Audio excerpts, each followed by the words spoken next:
All right, what's up, guys? Welcome back to the main channel. So, we're going to talk about a little bit of business today. It is an absolutely gorgeous day here in Pennsylvania. I'm in like north central Pennsylvania right now, off Interstate 80 for my trucking company. It's windy, so you can probably see the trees in the background. That's why I'm trying to use this mic with the foam cover to try to eliminate wind noise. But I want to do some talking about business as some things have come up past couple weeks.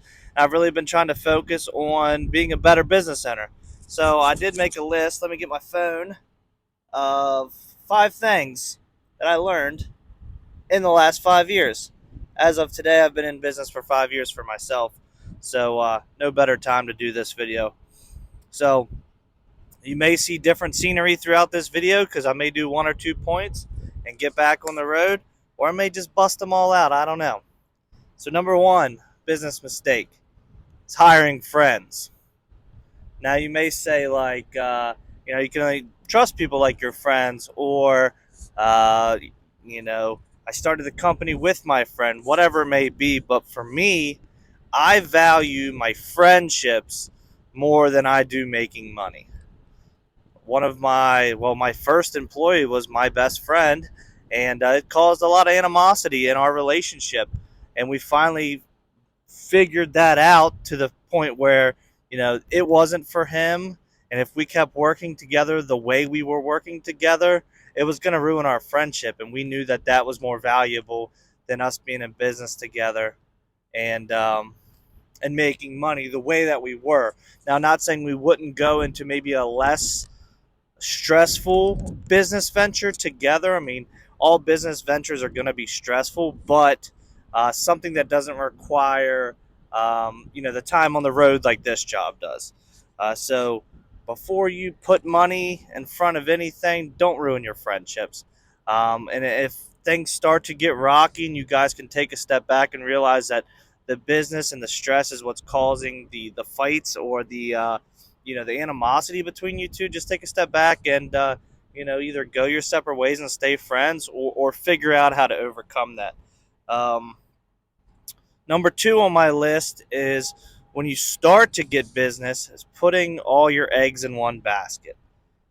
Do not cater to just one person off of a few promises. In my business, it's, we got all this work for you. If we can get you to drop some other things you're doing, or if you had a bigger trailer or you had a different kind of trailer, we could really get you. You know, we'll get you right. Could be in any type of business. No, photography, videography. Well, if you had another shooter or another camera, we could really. And then all of a sudden that business just dries up, and they don't withhold any of their promises, whether it be like, unless it's in contract, unless you're getting paid X amount of dollars per day, per week, per month, per year, whatever it may be, and you can guarantee that income. Don't put all your eggs in one basket. It's happened to me more than one time where I started to accommodate to somebody more than I should have, and when you take a step back and look at it, I'm either losing money or not getting paid what I'm worth. Number three, while we're here, we're probably going to move to a different spot down the road, is trusting people with no hands-on experience. I'll speak for my profession, as you get a lot of these gurus in the business that want you to buy a course from them, or learn how to freight dispatch, or learn how to be a freight broker, when their credentials are 6 months in the business and they have no idea what they're doing. They can talk smart, they can talk slick. It's like, they could sell, ice to an Eskimo or whatever.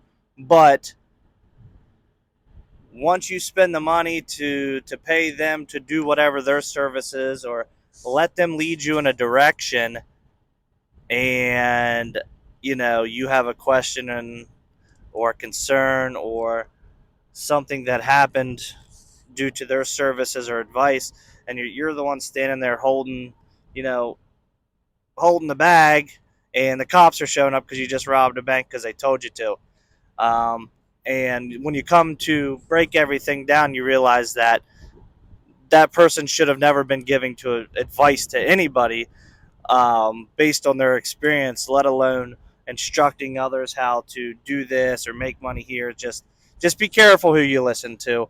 I don't fall into that. I've never fallen into that, but I see it. I see it. I see it on the internet. I see it on Instagram. And I just made a post about it, and like my my DMs are blown up of people laughing because they know how true it is about these people. So that's number 3. Let's move on down the road here. Okay, let's move on to number 4 and 5 of my top 5 business mistakes. Now, number 4 is going to be helping others and getting nothing in return. Now, it doesn't mean don't go out and help others. What that means is going out of your way for people who don't give you even any type of acknowledgement, any type of respect, any type of maybe payment, whatever it may be. They don't give you anything in return. So you spend this time and effort where you could be bettering yourself or bettering your business, helping them, and ends up just being a big old to you and get you nothing out of it. Number 5 is the biggest mistake if you don't end up doing this. It's being just scared to make the leap. I spent many of years, probably 2 or 3 years, thinking about being in business for myself, and I knew that's what I wanted to do, and I knew that's what I was going to do. I was going to be a business owner, but I was scared to do it because I had bills, I had responsibilities, and when you think of it, I sat there and I at my desk, I sat there and I scribbled out how much I needed to make to pay my bills, how much each bill was, mortgage, electric, car payments, things like that, how much I needed to make to cover my bills. So I needed to know I needed to run X amount of miles and transport at a certain amount of rate to be able to cover my bills, and what the average price of fuel was. And I just got in this mindset where I just kept crunching numbers, and finally came to a point where I knew I was comfortable. And at that job, I had a lady who, thinking about it now, I wish I remember her name. I still see her face. I know what car she had. The way she treated me and pushed me over the edge of working at the dealership.